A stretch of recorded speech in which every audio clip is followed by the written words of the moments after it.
No nii, see mida te nüüd näete on siis Bangladeshis asuv pühapaik Pundarik Dham.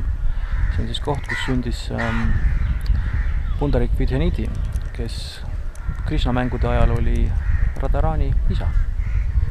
Vaadake siis väheke ringi. See, mis praegu paistab, on Shyamakund. Shyamakund on ka siin avaldunud.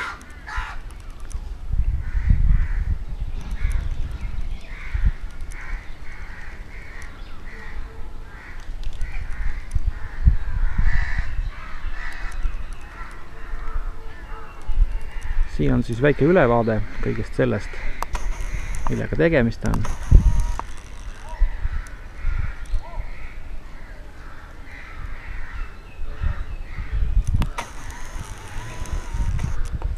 Ja siis on tempel, paistab natukene ehk puude tagant.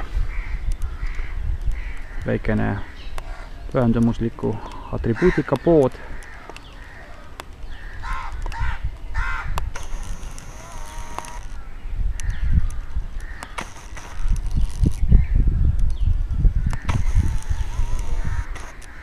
Ja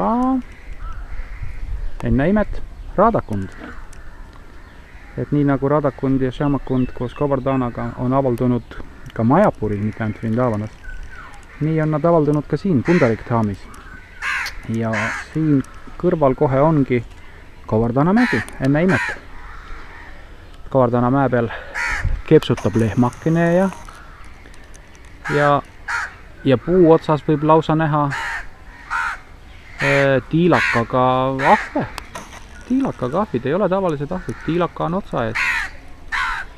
Et sellised imelised olendid nendes imelistes paikades.